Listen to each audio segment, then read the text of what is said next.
of tradition. There were three filmmakers with nothing in common. They thought they had it all figured out. They don't just follow the movies, they make them. Alexander Pavlak, Mario Silvas, and Jamal Alexander are the makers on film.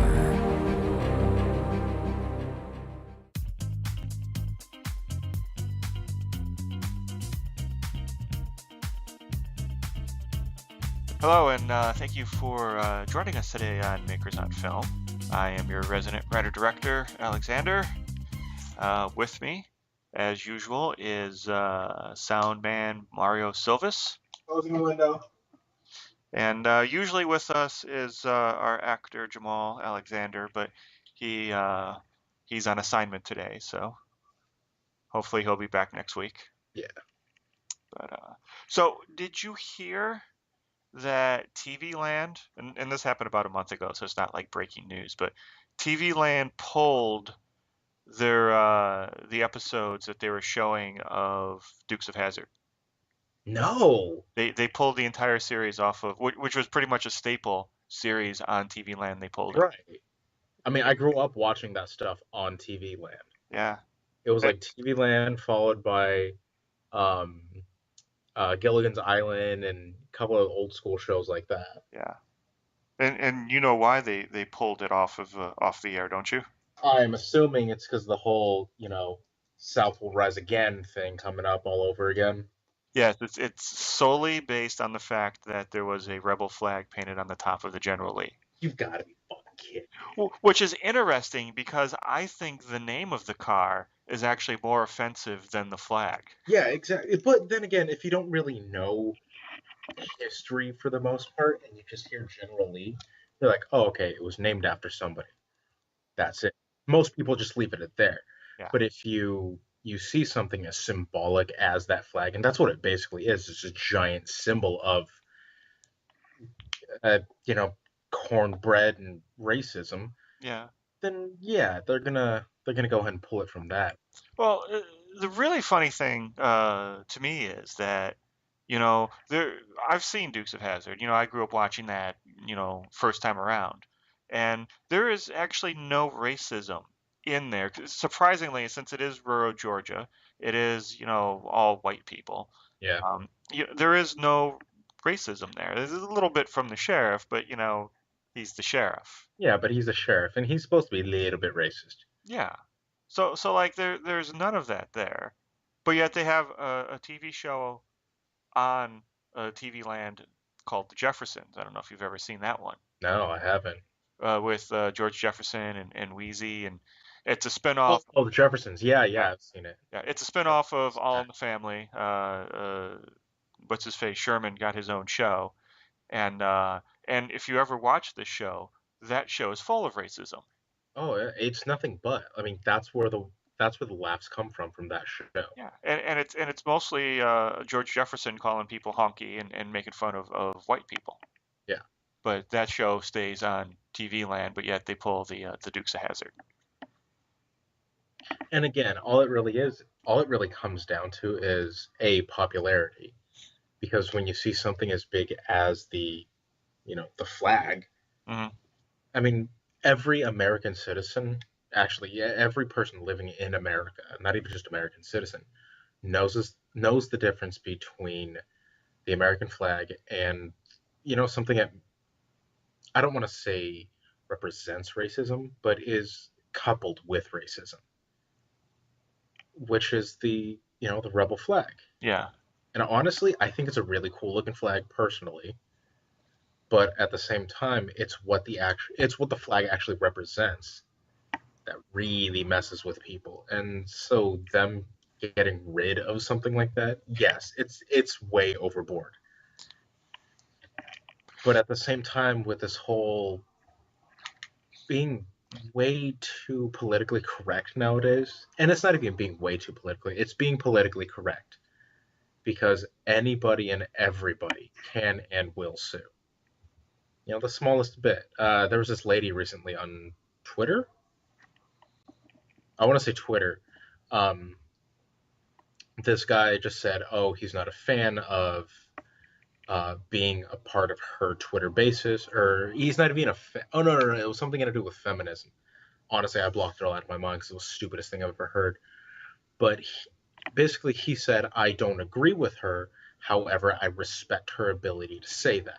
Right. Which, as a God given American, we all have that ability to do something like that. She ends up suing him, saying defamation and that he was insulting her. And this was only because he slightly disagreed with her. She ends up winning, I think it was like seven, or it's like $750,000 off of him because of this, because she called, or because the lawyers called it defamation. Right. And I'm like, it's starting to get so politically correct nowadays that you have to nitpick everything. Otherwise, you're just completely screwed nowadays. Yeah, it's a crazy world, man. That because I remember and this may be a horrible example, but I'm going to go with it. I remember when Jeffrey Dahmer was arrested, Right. and they started going through his apartment and finding people's heads in his refrigerator. And then they found that one head from an African American, and then everybody thought he was racially motivated, Yeah. which just seems so weird to me that out of everything that happened or everything that this guy did, that we would even care that it's racially motivated. It's still a horrible crime no matter who it was committed against. No, exactly. And that's all it is. The news, the media in general, they find that one thing and blow that out of proportion because that's what's going to get them ratings, in Hmm. all honesty. It sucks. I remember growing up, and I remember my first newscast that I ever watched. I turned and I looked at my mom and I went, "Why is the entire news station so sad? Like, it's all depressing shit." She goes, "That's what it always is." I'm like, that's to me that was mind blowing at such a young age, that everything that we're shown and we're fed is just sad, depressing stuff, Yeah. and it gets to you after a while. It's to the point that nowadays I don't even read the news, or I don't even watch the news anymore. All I do is I read about it. I subscribe to the New Yorker. I go to, um, yeah, for the most kind of CNN, and my local news. But that's all I really do nowadays, because everything you hear is, oh, um, this person offended this person, so they sued them and won so much money. Right. You're like, all right, I get it. Move on, move on. Like, that's all we're hearing about nowadays. It's yeah. Oh my god, Hmm. I just found this video of 5 tiny puffy little kittens playing with a mini robot. It's You the and your cutest thing. it amazes me that you actually use the internet for kittens and porn. You hear Wait, that you hear that's the only thing that's on the internet, but you actually that's all you really use it for, isn't it? is is that not what the porn is made for? For kittens? Yeah. Or is that not what the internet was made for? Was For for it, yeah, but people actually use it for other things. You Oh no, literally don't get me wrong. No, like, honestly, this is the only time where I get to sit down in front of my computer and actually just not really do anything. Oh, I'm glad you take the show so seriously, Mario. I do. I take this job very seriously. But every once in a while, when you and Jamal are talking about cars, I'm going to surf the internet for a while and let you guys do it. And then 2 or 3 minutes later, I come back and I'll insult you guys briefly. And we appreciate your contribution. And I try. So speaking of cars, going back to the Dukes of Hazzard, did you know that the Dukes of Hazzard was actually inspired by a movie called the Moon Runners, which, Yes, I did know that. okay, for those of you playing along at home, Moon Runners is a movie like 1972, 73, something like that. It's two cousins. The last name is Hag. They live on their uncle's farm, who's named Uncle Jesse, and they run moonshine, which is basically the exact plot of Dukes of Hazzard. Yep. They drive a different car though. They drive a Plymouth Fury, and Was it a Fury? it was a Fury, Okay.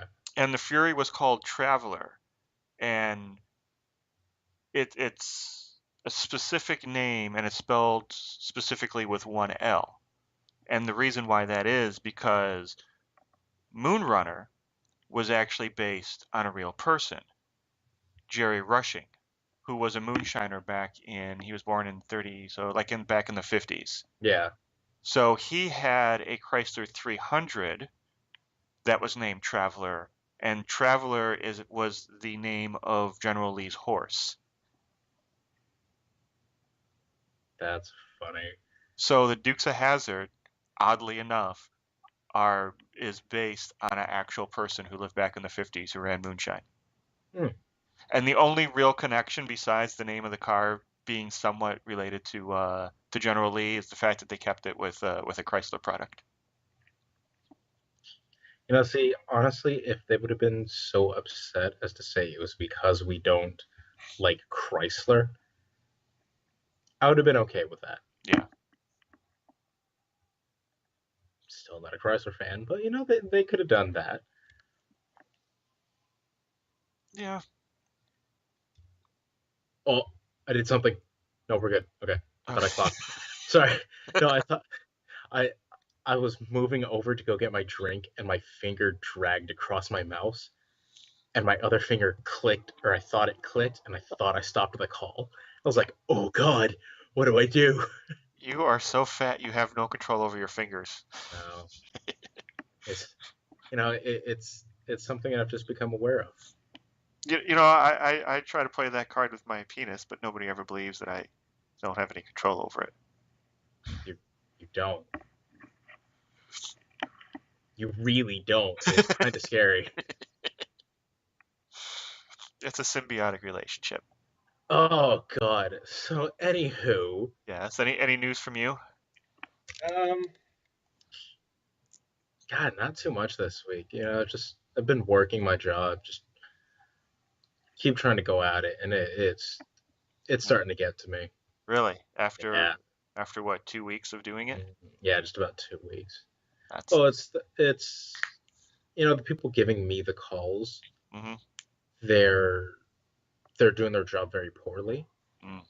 And so this entire week, I was getting calls to go pick up food, 15, 20 miles away from my house, Right. but they're giving me the calls 10 minutes before it needs to be picked up. And There's no place you can go in that area that will take you 10 minutes to get there, unless yeah, you're going to your neighbor's house. exactly. Like unless I'm going down the street, I'm fucked. And so for this entire week, the boss has been calling me every freaking day. Because I go to work at 4-ish. Mhm. Um, and then he'll call me at like 5:30 and be like, "Hey, you need to go do this, this, and this." I'm like, "Oh, okay. I will gladly get that done once I'm no longer in traffic." And so it's starting to get on. It's not so much the job, but the people that are running it. they're not even running it, but the people that are giving me the calls. Right. They're starting to wear on me. But it's a good gig though. Yeah. If anybody's interested, um, PM Alex and he'll get a hold of me and we'll talk it out. Fine, I didn't find a cat. I found a Chihuahua puppy sleeping on top of a pig. Fuck you, Alex. Fuck you, Alex. Why are you saying fuck you to me? What did I do? Because you're always the dick. Yeah, go ahead and come back from that. I'm still trying to find the correlation between, Chihuahua puppy sleeping on a pig and me being called a dick right now. Because I- you're making fun of me for the whole cute animal thing. I'm not saying that I'm not a dick. I was just wondering what the correlation was there. That you're a dick. I don't. You're just one. Can't really. Fair enough. I will grant you that. Okay. So what I'm going to suggest to you, since you're having issues with your job, I don't know how many hours you work or something, but maybe a little bit of a hobby. Did you ever think of that? I actually started up taking kickboxing this Oh, past week. I've been wanting to do that. I just haven't had the money to join a gym. Oh yeah. Honestly, the people I go with, they are. It's $7 a session. Oh, nice. But what I did is I ended up buying the like the month-long pass. Hmm. It was $25, but I get 7 sessions covered for that price. Nice. So it's a little bit better for me. I'm like, all right, cool. It gets me up. It gives me something to do. It works me out even more so as well. So is that actual kickboxing where you're learning how to box and kick people, or is that like the kickboxing aerobics? Both. Okay. Yeah. Right now I'm doing the kickboxing aerobics. So the people can get in better shape and everything.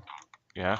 And then because it's a class by class basis, Hmm. so I actually had to sign up for a specific class so I can move along in progression.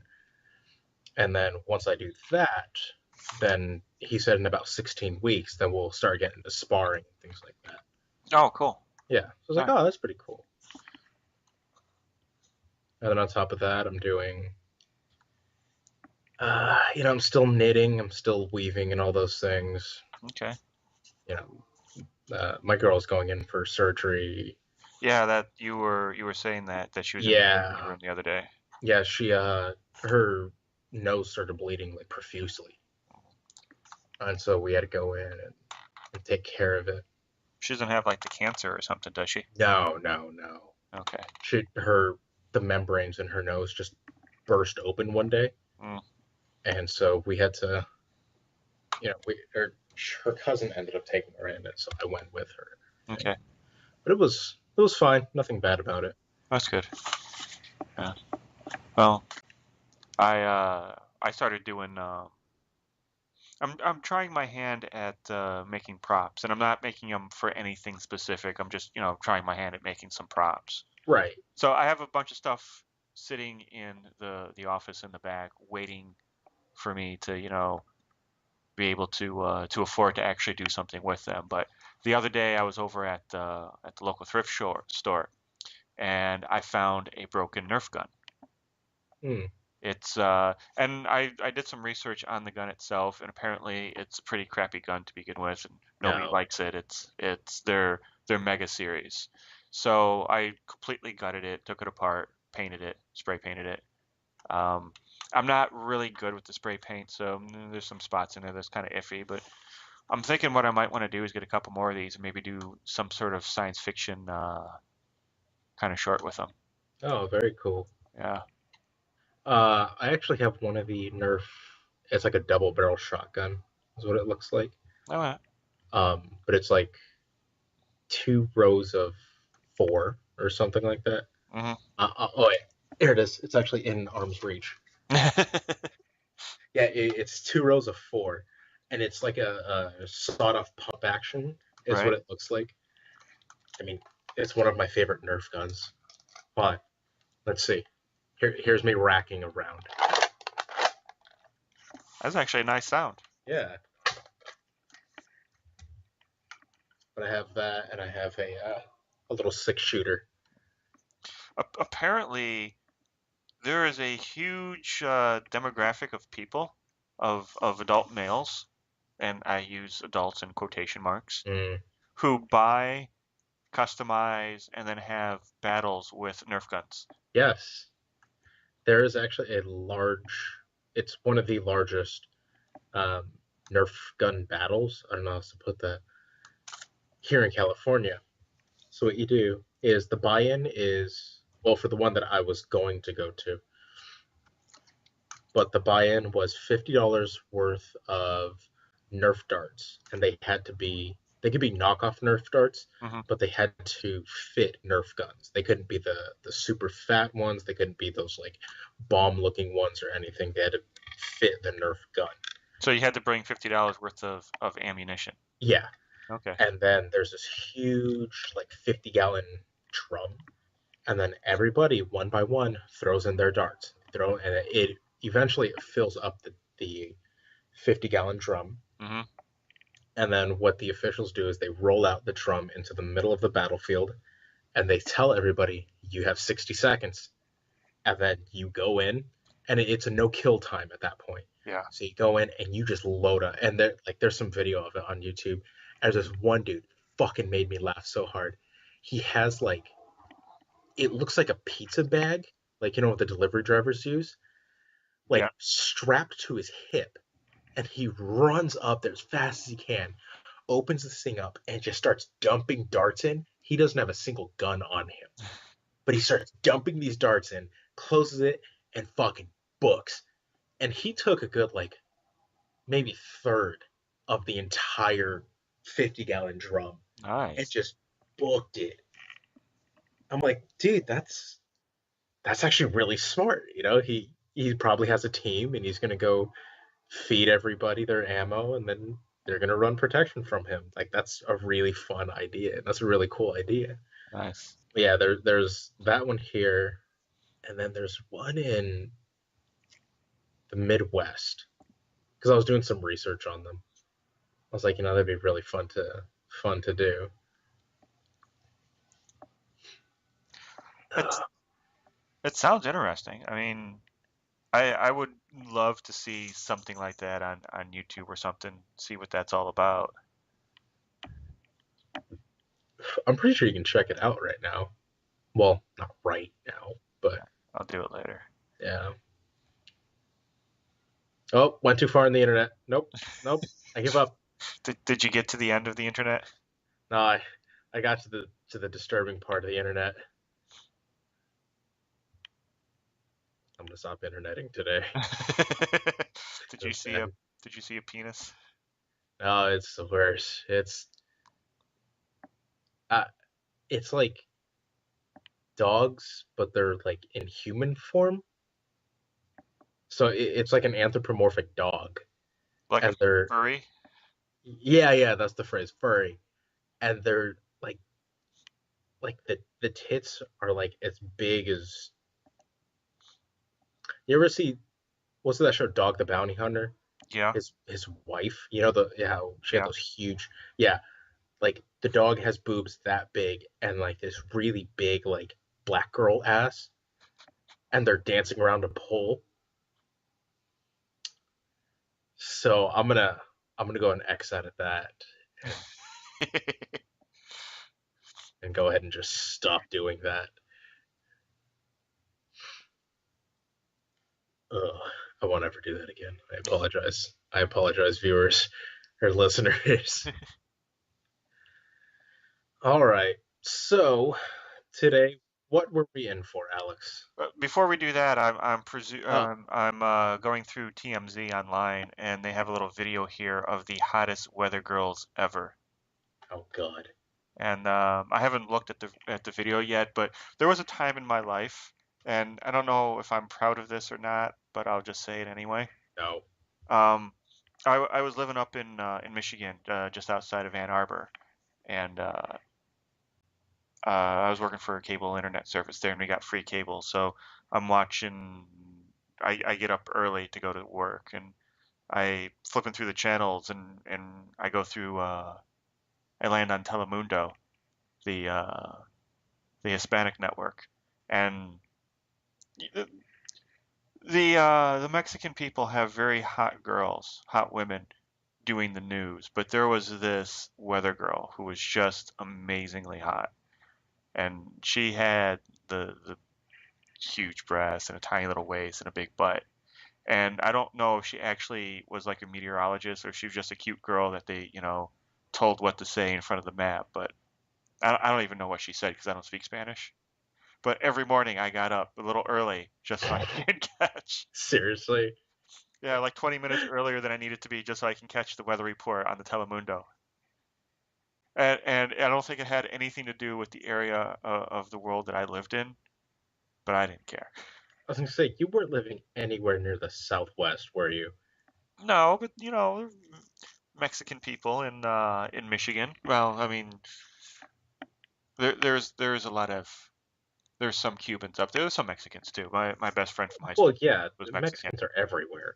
but there's a lot of Cubans up there. So there's a lot of Spanish-speaking people up there. So you know, yeah, I mean they could have done a local morning show or at least had a local weather girl doing the weather. I have no idea. Didn't understand a word she said. But Did you actually have the volume on, or were you just watching? I was actually going to say that there were times that I didn't have the volume up. I just had the picture going and I'd be fixing breakfast and I figured. but yes, okay. So topic at hand. You know, this show goes very quick and very smooth without Jamal around. Yeah, because he's the one that normally like argues with us over little things. Which I think is part of the charm of the show, and I think why a lot of people listen to the show, Yeah, just to hear the arguments and the drama. And if that's what you people at home do tune into the show for, go over to mof.ninja and let us know, and we'll get more people who don't agree with us to come on this show and argue. We'll have 4 hours of us just saying hello and then arguing about it.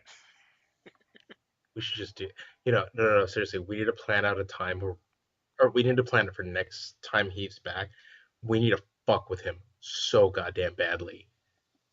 I don't know how. I don't know how either. We'll discuss that off. We'll have to come up with something. Yeah. We should just pretend like we're mad at each other for no reason. Oh God, yeah. Oh no. That's what we're gonna do next time he's here. Yeah. We're gonna give each other the silent treatment. Jamal, can you tell Mario that I disagree with what he says about this movie? But no, see, here's the thing: is we have to like just go with it for a good like hour, and then see if he gets the hint, and then after a while he'll be like, "Okay, Jamal, can you tell Alex?" And then just go, like, just fuck it, just go for it, and just let it happen.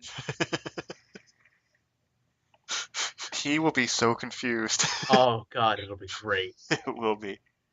I'm going to need to write that down. Pretend to be mad at Mario. Of course, I'm just going to write pretend to be mad at Mario, and then I'm going to look at that and be like, why the fuck am I You're like, pretending what the to be fuck mad does at that Mario? mean? All right. So you picked the topic for the movie this week, Yes, didn't it did. you? Okay. It wasn't even a movie. It was.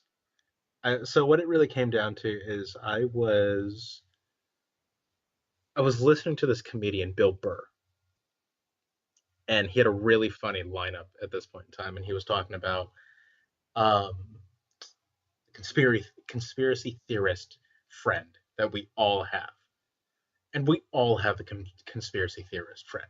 Mikey, as example, for us. Oh yeah, he's big on that. Yeah, no, he was a conspiracy nut when I was still living back there. Yeah. And so I was talking to my girl about that, and she's like, "Oh my God, why don't you guys do a conspiracy theory night?" Huh? I was like, "Yeah, that sounds kind of funny," and that's where it landed at. So that's what we did this week. Before we go into it, did you see the pictures of Mikey walking graduation? That was quite some time ago, wasn't it? I just saw him on Facebook. He graduated like last semester from U of A, Right. but I think he just walked recently. Oh, okay. But Because I know he said he graduated, but I didn't see anything that he walked, or yeah, that he was walking. That's why I was confused. no, he just walked recently. He's lost a lot of weight. Yeah, he has. He looks good, actually. Yeah, he does. He does. Wait, So, is he still with that one chick? as far as I know, he is. Jesus Christ, Mike. I know, right? We had him free and clear, and then he went right back to it. The man likes what he gets. I mean, it's. If he's happy, more power to him. All right. So, did you want to start? Do you want me to start? I was gonna say let's rock paper scissors for it, but that's kind of pointless right now. We can't see. Shut up.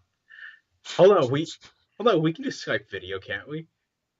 we could, but I don't really want What, is that a lot of work? to. Yeah. Piece of I, shit. I think I would have to hang up and then redo it, and I don't know how good the recording will be, so Oh, I gotcha. fuck it. All right. So, bucket, here we go. So, we did conspiracy theories this week. Mhm. Uh, Which uh, which which I'll admit I do watch a lot of conspiracy videos, mostly for the comedic value of them.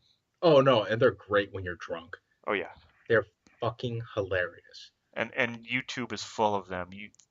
Some of them are legit, like you'll find some like Discovery documentaries, quote unquote, that are conversive or whatever, and you'll find some like more real ones that people put time and effort into, and then you'll just find Yeah, the crazy people rambling on YouTube, which are always yeah. hilarious. Like this entire time I watched, um, or this entire week I was trying to find the perfect one. Hmm.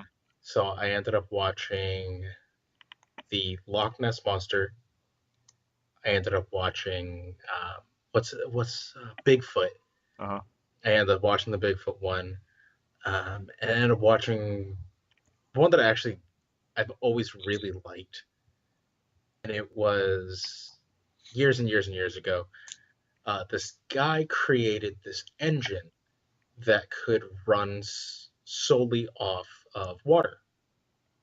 Okay. You put water into the engine, and pure uh, steam, water, Yeah. essentially, comes out of the engine.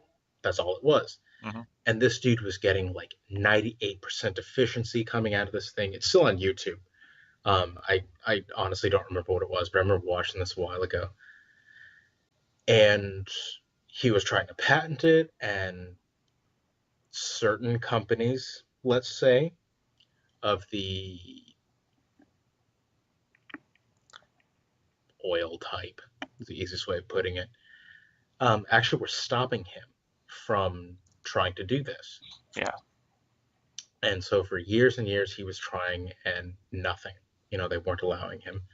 And then one sunny morning, he dies, and his patent stopped trying to get made, or they stopped trying to get through. Hmm. And so this huge conspiracy theory going around that the big oil companies actually put an assassin out in order to kill this man, because if he was able to get his engine patented, then there goes all of their money. Why would you get a fucking 2012 Viper with, what are they, like a 6 liter engine, when you can get one that's the same thing but just runs off water? Yeah. Yes, it's going to cause water prices to go up, and I'm pretty sure they'd find a monopoly on that at the same time. However, it's a lot more economical, and it's a lot less harmful to the environment. And so, yeah, there's a huge theory going around that, someone killed him, or they killed him, and all these things. So it's actually a really fun one. I enjoy reading that one. Well, I've heard stories very similar to this about other guys too. There was a guy back in the 50s who created an engine that it ran on gasoline, but it got like 100 miles to the gallon. Yeah. And the oil companies came, they bought the rights to the engine, and then never did anything with it, Mm-hmm. and made the guy sign a non-disclosure order. So Wow. yeah, there's plenty of stories like that where people, they create these engines and the oil companies try to buy them out, try to silence them, and I guess if they can't do either one of those two, they kill them because Yeah. that's screwing with your money. Yeah. Yep. So this week, what did you end up watching? So because like I said, I do watch a lot of conspiracy stuff, and I've seen like some of the bigger ones like Zeitgeist, I think that's what it's called, about Right. the 9/11 tragedy and Yep. some of the theories about how that was done by the government.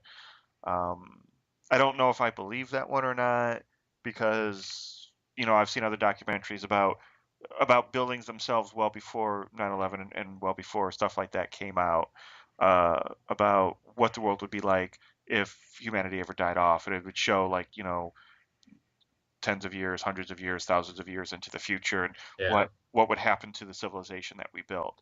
And some of the things that happen is that as buildings age and there's nobody taking care of them, the glass starts breaking out, the pillars start to weaken, and they will actually collapse down upon themselves, and it will look like a a purposeful demolition. Some will lean over and topple, but we build buildings here that are actually well built.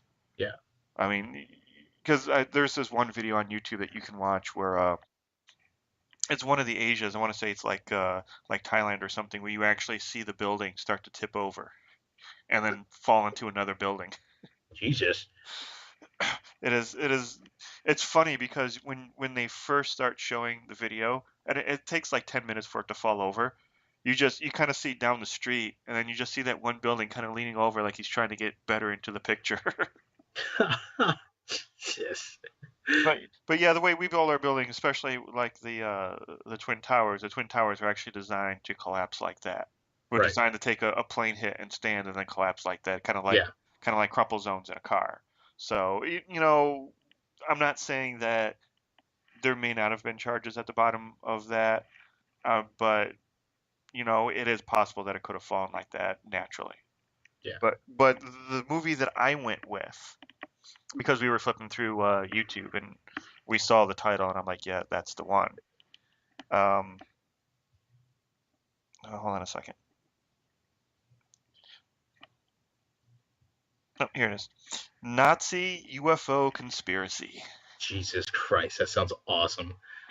It wasn't as conspiracy as you would think with a title like that, but it came up with some very interesting theories about basically everything we know about UFOs and sightings in America. Mm. And it all led back to the Nazis. And I'm like, okay, that's actually kind of cool. So what You and your Nazis, you can never get away with that, can you? um A, Nazis are funny, just inherently. B, Nazis are basically the one and only true example of like a supervillain or a Bond villain that we've ever had in real life. That's true. So it's actually kind of an interesting uh, anthropological like thing that you can observe and see. Well, we can't really observe it anymore because it's over. All we have are like the stories, but you can see how a supervillain may rise to power, like a Lex Luthor. Like just replace Hitler with Lex Luthor, and there you go. You have a Superman cartoon. But also, a lot of people don't realize how close Hitler actually came to winning the war, and he could have done it very easily. That through his own stupidity, which is a marvel of I don't know cosmic design, that he just fucked the whole thing up himself. Yeah. Well, I mean, that's what oh fuck, it wasn't malaria. What did he have? Ah, damn, what was that? He had a disease. I forgot what it was. Is it the thing that made him have only one testicle? No, that was a different thing. Uh, But well, no, it was the same thing. It's like fucking jaundice or something. I forgot what it was. Um, but basically, what it did, it rotted his brain, and it was an STD. I forgot which one it was. oh, like syphilis or something. Yeah, yeah, it was something like that. But it basically rotted his brain, and it made him fucking batshit crazy. Oh yeah, And that's what his downside was. Is that yeah, if he'd have kept his sanity, yeah, we'd all be speaking German right now. Like we would be fucked. yeah, yeah, But totally. I forgot what it was, and I wish I had a computer in front of me to research it really fast. But it was something along the lines of that. He just went bonkers. Yeah, I mean, and that's what really, like when he went to go commit suicide. And apparently, what happens is that he actually watched Ava Braun kill herself, or no, he watched her take her suicide pill and watched her kill herself, and he watched her die Mm-hmm. when they were supposed to take it together and die together, as husband and wife, or boyfriend and girlfriend. I don't think they were married. I don't Yeah. remember. But I mean, he was a sick motherfucker toward the end of his life, like more sick than usual toward the end of his life. Like he was actually going and doing those things. Well, apparently he had Parkinson's disease, Hmm. and then also probably syphilis. Yeah. Yeah. Well, one of the things he did, I don't know if this is one of the things he did right or whatever, but he collected every smart person he could find and started basically, he got every rocket scientist he could find and started, actually doing rockets and stuff. Yeah. And like the whole show, they talk about the crash landing of a UFO in Pennsylvania back in the late 50s, early 60s.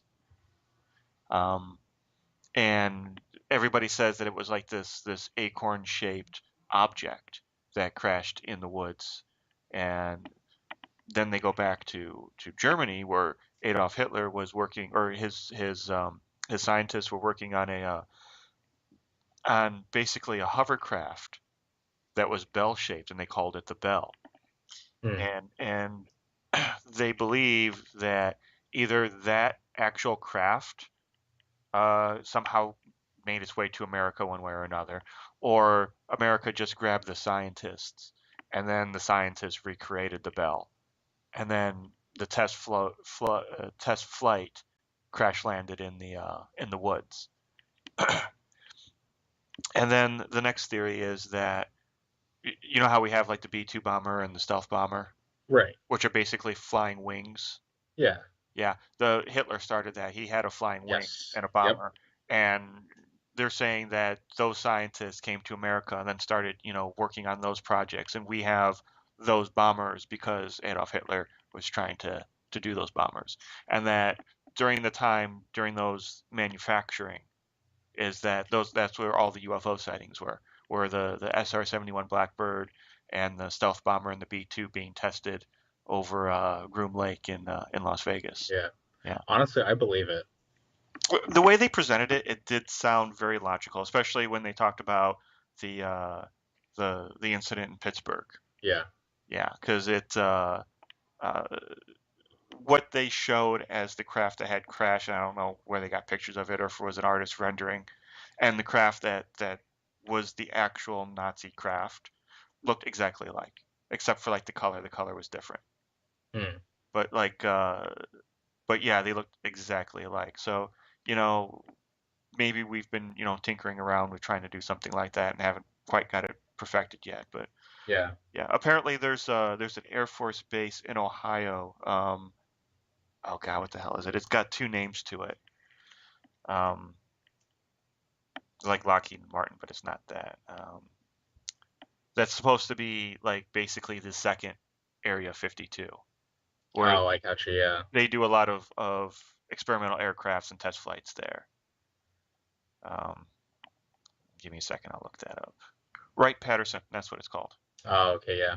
Yeah, so the Wright-Patterson base in Ohio is supposed to be like the other Area 52, where they do a lot of experimental things and supposedly have, uh, if something crash lands from space in the Midwest, it'll probably go to Wright-Patterson, Yep. which is where they took that acorn-looking thing from Pittsburgh. Where is Wright-Patterson? I'm from Ohio, and I have no idea where Wright-Patterson is. The airfield. Yeah, the military base. Yeah. Oh, it's near Dayton. Oh, well, there you go.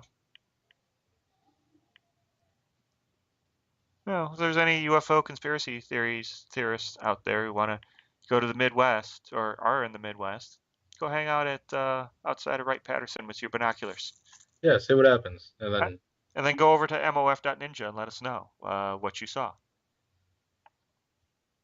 or don't. Hey, you know what? If the government downloads our show, that counts towards our ratings. Yeah, yeah, we're gonna be talking about that as we're gonna talk about like Zeitgeist and shit like that.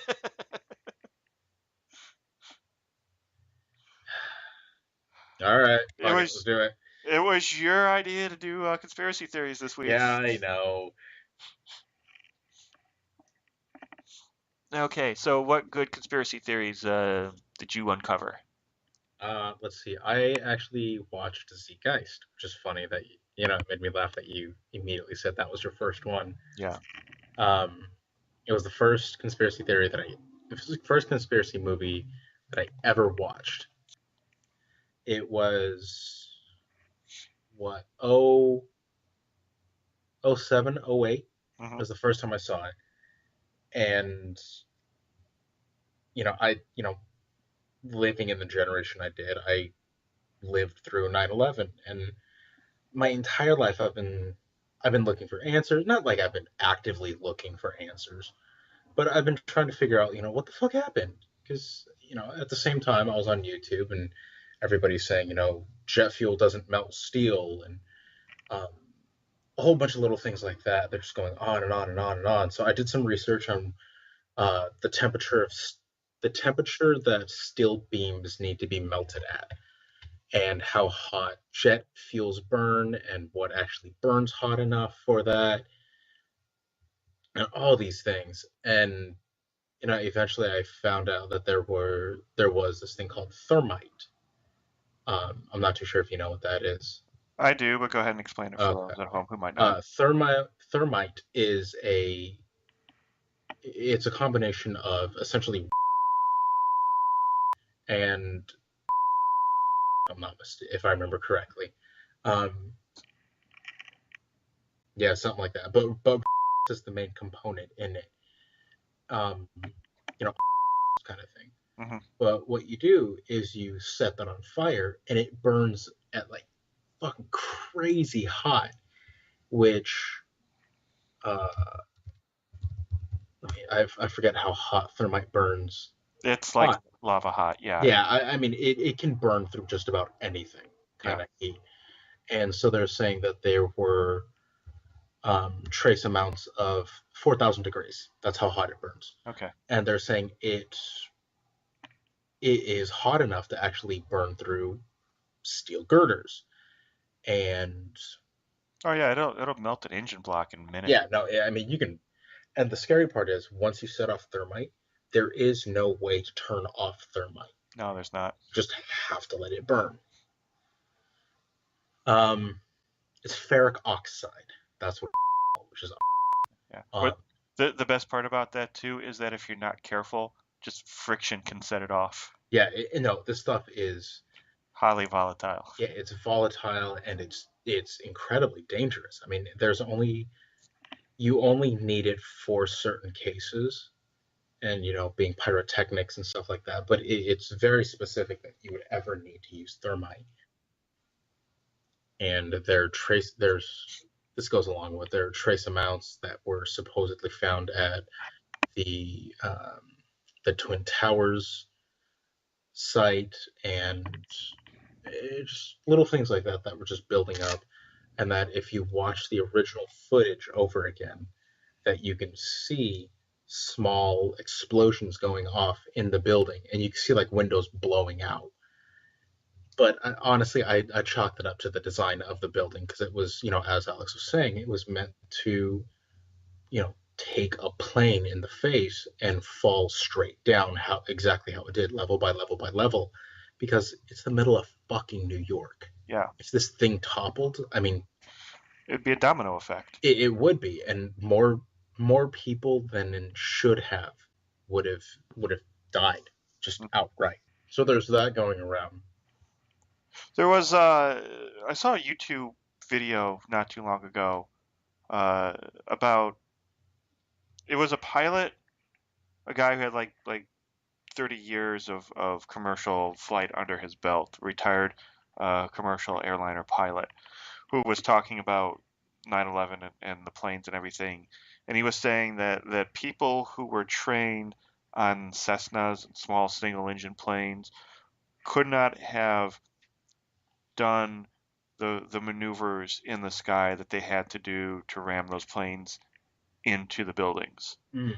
That he thinks that they were professional pilots at the helm of those planes. But what bothers me about that is that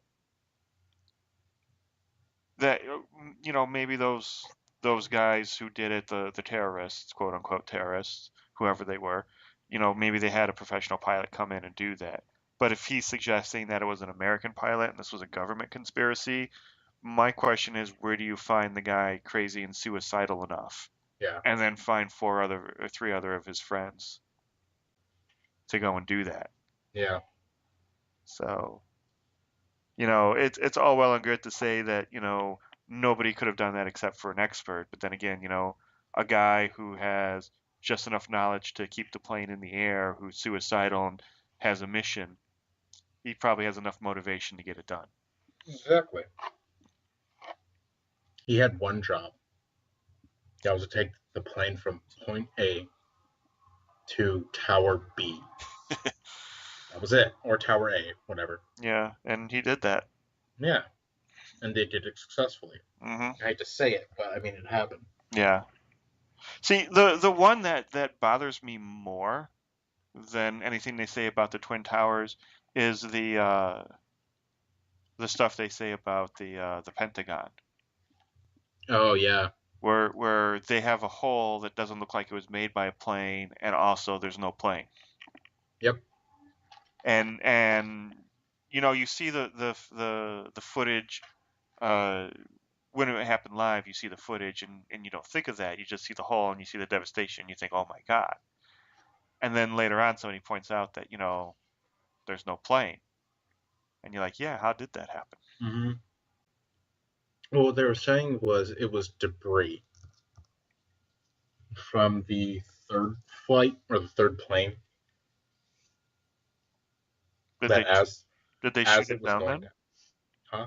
No, no, no. So the third plane, the one that crash landed in the middle of the field, Oh, okay. um, it was taken over by the By the passenger. passengers, Yeah. right? And they're saying somehow, honestly, I don't even know, um, but the something was jettisoned or maybe an engine gave out. I don't know, but Well, they're saying it's debris from that plane that caused the hole in the Pentagon.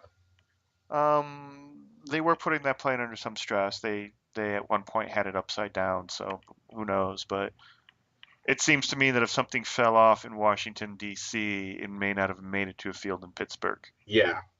That it sounds like it would have gone down there, but Pittsburgh is not that far away. No, I mean what? It was close enough to be in a smaller plane, Hmm. but it's still far fetched. Yeah. But the movie itself, for Uh, those of you who haven't seen it, it was directed by Peter Joseph, who honestly has a decent career. Um, but he mainly does conspiracy theory things. I mean, once you're in it, that's kind of all you do at that point in time. right. Um, so honestly, Zeitgeist was the one movie that blew him up, and Phrasing. no pun intended, but it made him famous. And so he got a lot of flack for making these movies after this movie came out too. Um, but I mean, on top of that, he had big name people coming in for this movie, and were not coming in for the movie, but he used Hmm. because they were all saying stuff that were very useful to what he was saying. Clips from fucking George W. Bush, Condi Rice. They actually had George Carlin in at a couple points in time that was just making fun of some just bullshit stuff Hmm. about how our government can and would, if they had the chance, use something like a national disaster in order to control us and to control the economy in order to basically make it into a monarchy almost. And slowly, I hate to say it, but I mean, it seems like it's going that way nowadays. Um, if you look at who's running for presidency right now in 2015, anybody? Uh, Anybody have an idea? that Clinton girl. And I don't know who's on the other side. Donald Trump? Oh, Donald Trump. I don't. Yeah. I don't really look at him as an actual contender for the presidency. No, but his numbers say he's doing very well. And that's what's scary, is that if he is able to get into office, a lot of people are worried about what's going to happen. The world is going to be Well, that's the by your freedom. he has a lot of time to screw it up for himself, and he's not a politician, he's a businessman. And Yeah, those are two different creatures right there. And politicians have to be pleasant in front of people at all times. A yeah. businessman can be a complete dickhole and still be successful and accomplish and actually kind of helps. So if he takes his business model and puts it towards the presidency, he will turn everybody off and he won't get elected. Oh, and mind you, we also have to remember his business politic also comes back from, he's declared bankruptcy 3 times in my lifetime. He's declared bankruptcy 3 times. Yeah, I mean, he comes back from that though, but if you look at George Bush went into oil. He started an oil company and bankrupted it. Yeah. Started another oil company and bankrupted it. And he did Uh-huh. that 3 times. And it's like, how do you fail at being an oil tycoon in Texas? Fucking, you find a way, apparently. That would be like you going to the AVN Awards in Las Vegas and not get laid by a porn star. Exactly. Hey, you want to do that this year? Um, That's in January, I believe. Yeah. Let me talk to Toby. He goes every year. He works like sound and camera for them. Oh, sweet. Yeah, So dude. I'll Dude, yeah, I'll let's talk to him this year. I'll talk to him and see if he needs any additional people on his crew. Nice. Yeah. Tell him I'll suck his dick. I'm not sure that's a bonus. He might give you the job if you don't suck his dick. Even better, I don't have to put a penis in my mouth. It's fucking win-win. It is win-win. Yeah. I'll actually present that to him. I will tell him that if he gets us in, that you won't put his penis in your mouth. Yeah, exactly. You can tell him I have big teeth too. Nobody wants that. And braces. Yeah. Fucking what's that lockjaw? I got lockjaw too. Chronic random lockjaw. For varying amounts of pressure, it could be anywhere from half a pound to 300. You never know. Never know. It's like Russian roulette, but with teeth. Oh dear God. Yep. Well, that's going on the recording. Hi, Mom. Hi, Dad. Do they listen? God, no. Do they even know? God, no. Because I know my mom has heard at least one of these, and Really? and I'm pretty sure she probably only heard one of these. It just stopped at that, didn't it? I would not be a bit surprised. She does not much care for swearing, especially when it comes from her children. Mm, And yeah. yeah. Gotcha. Anyway, Yep. so Um, anything else from Zeitgeist you want to hit on? I mean, it honestly, after a while, this is the third time I've watched it in my lifetime. It was starting to make some crazy sense. It See, that's the thing about like a lot of documentaries, especially the conspiracy ones. They do a really good job putting things together, especially ones like this. They do a really good job of putting their information together and presenting it very well, and they get that really nice announcer voice who probably doesn't believe any of it, but makes you believe what he's saying. Right. And while you're watching it, you're like, yeah, that totally could happen. And we could probably do that if we actually had some money and put it together. We could probably do a mockumentary of something completely insane. And for a while, we could probably have people kind of be all like, yeah, that makes sense. Yeah. Until the end credits. And they're like, oh, wait a minute. That's bullshit. Holy shit. What? You can buy a flamethrower online. Yeah, they're not illegal. Yeah. I just found it out right now. And dude, they're only $1,600.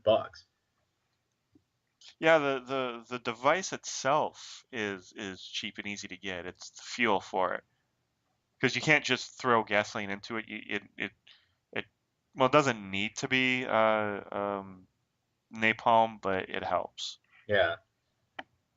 But yeah, you can really make your own. Oh, hold up. It's a new one. It says the X-15 can use any commonly available liquid fuel, I'm sorry. Liquid fuel. For best results without napalm, a 90% diesel and 10% gasoline mixture is recommended. That's interesting. Dude, you want to go halvesies on a flamethrower? Maybe. Well, you're moving out to, fucking tree land soon.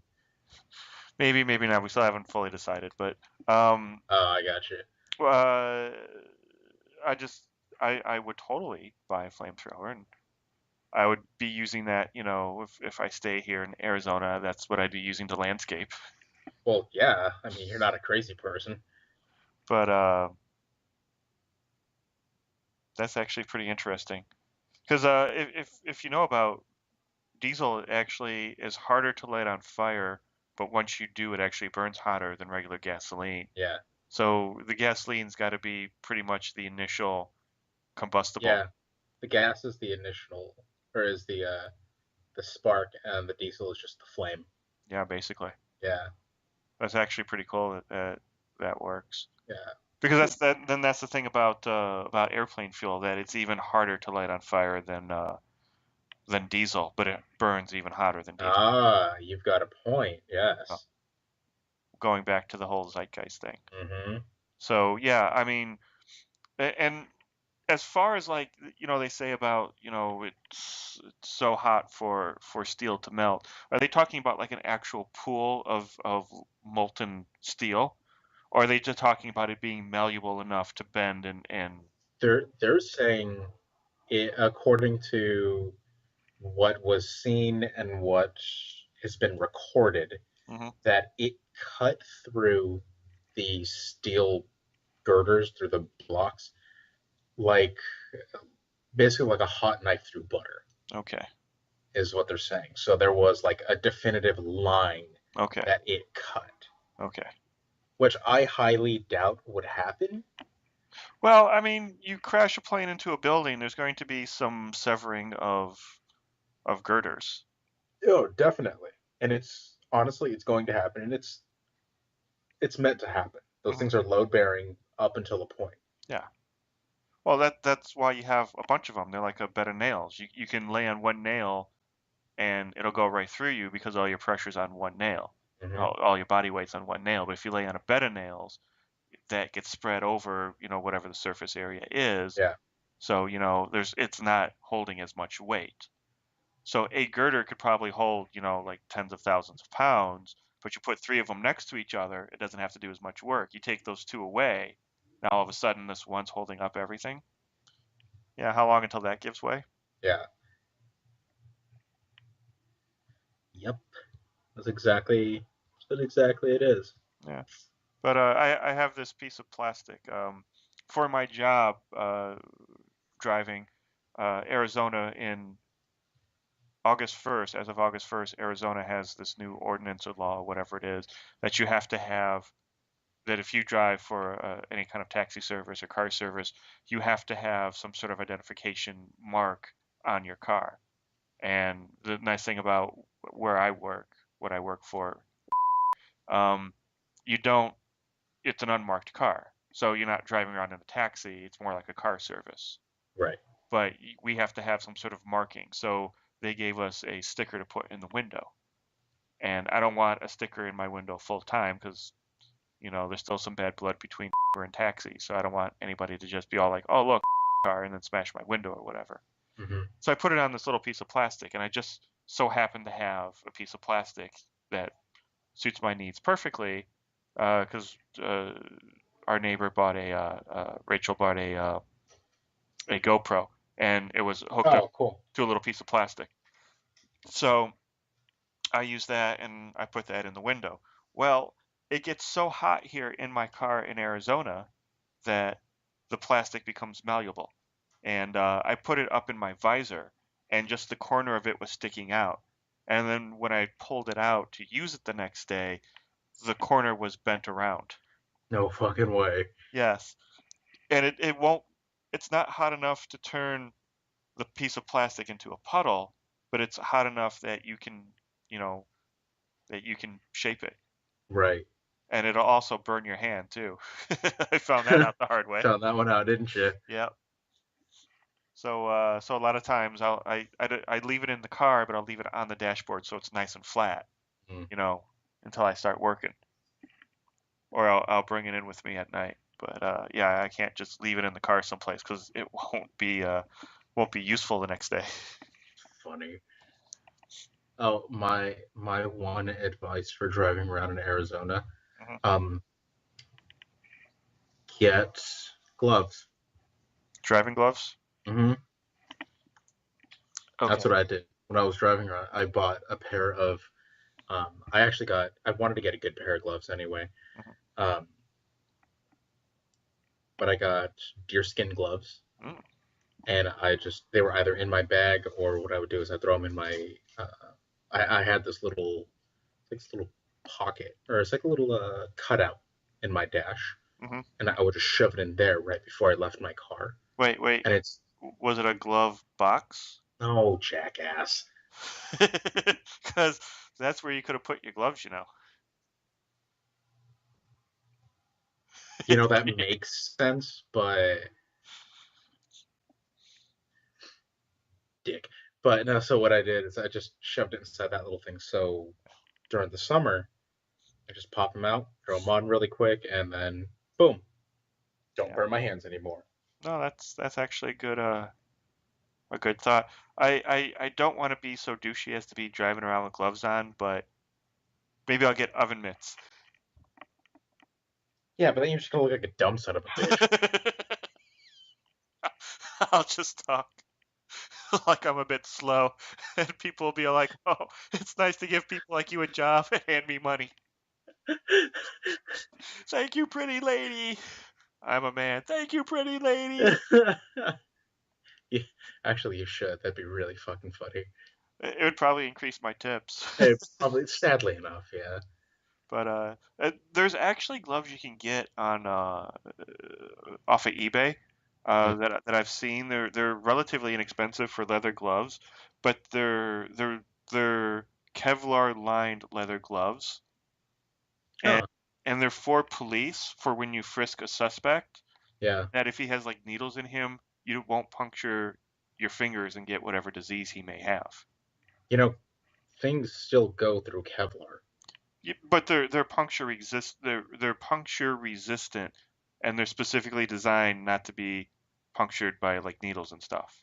Oh, okay. I was like, I'm unless certain. it's okay, if there's a specific like type of Kevlar they make, because when Kevlar was first created, you know that the first dude that ever had Kevlar died, right?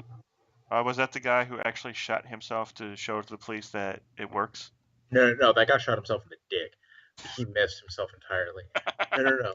It wasn't the first guys, but what these police officers did. This, I think, it's happened like the '90s. Yeah. But the police station just got Kevlar vests, and these officers wanted to test if these things could stop everything. Hmm. So they went in the back, and one of the officers stabbed the other officer.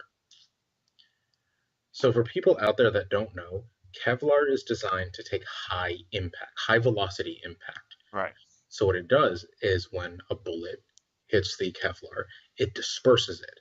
Yeah.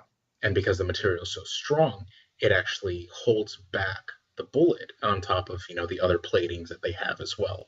Because it's layer upon layer upon layer. I mean, it's like 50 different fucking layers of Kevlar.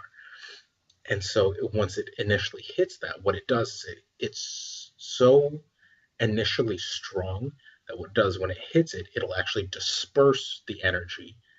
You still feel the fucking bullet hitting you, Oh yeah. but it disperses the bullet from going into you, and it stops it, essentially. Hmm. Well, it does stop it, is what it is. But a knife's not like that. A knife has a definitive point, and it can cut through material. It's also not going at supersonic speeds. Exactly. So, So somebody was an idiot to be all like, sure, I'll let you stab me. yeah.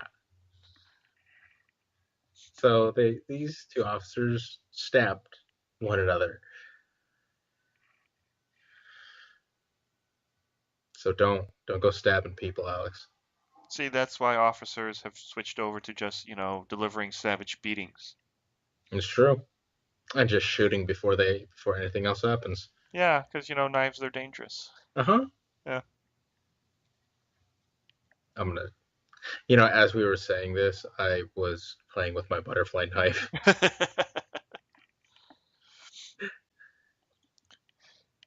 I'm gonna go and put that down right now.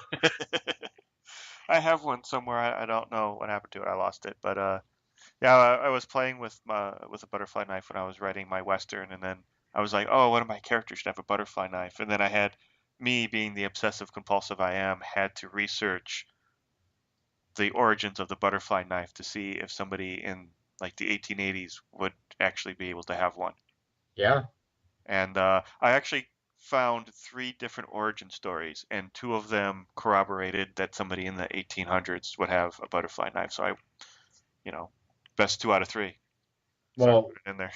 it's from the Philippines, and then from there moved because it's a farming tool. You don't want to carry a giant knife with you, but you want something, or you can't have something that's sheath. So what you do is you have a knife that's completely hidden by its own handles. Yeah. Take it out, you cut what you need to, you pop it right back in, you throw it in your pocket, you move on. No big deal. And then it was popularized by the Japanese for being like a gangster's weapon. Much like the stiletto is for the gangsters of Mafia. yeah, mafia. I'm sorry. And from there, it moved to China, and that's where a lot of people, the Chinese actually thought it was an art form, Hmm. and they tried to make it into its own martial art. Failed miserably because it's the hand job of weapons, because it's flash, and that's what it mainly is. It's Yeah. it's a lot of flash, and unless you know what you're doing, you can hurt yourself very badly. I mean, you can hurt yourself very badly with most weapons, but this more so because if you catch the handle wrong, there go your fingers. Yeah. Easiest way to put it. And people have played with a butterfly knife. I mean, it's very. I've cut my legs and my feet, and just dropping the thing. Well, Hmm. there goes my toe. I've done that so many times. Yeah. And so it was popularized by the Chinese, and then in the 80s and 90s, or specifically the 70s. I'm sorry, the 70s and 80s, it blew the fuck up because that's when all the Asian movies were coming over to America, and everybody saw these really cool people twirling around a knife, and they had no idea what was going on. The next thing you know, the dude's robbing somebody. Hmm. So so on and so on and so on. Yeah. No. Yeah. 2 out of the 3 stories I heard corroborated that. The one of them, though, said it started in France, and then the French just had the what is it, Taiwan? Did you say it started? It started in the Philippines. Philippines. The French had the Philippines actually make the knife and then ship it back to France, because supposedly they were really good knife makers at the time. God, no, no. Filipino, uh, actual handmade Filipino butterfly knives are the weakest things in the world. Really? Yeah, because they're made out of brass, Hmm. and brass, as we know, is a very soft metal. They're brass pins, they're brass handles. Some of them are completely brass handles, because it's a readily available metal, and it's very workable. So you don't have to get it as hot as steel, which jet beams cannot cut through.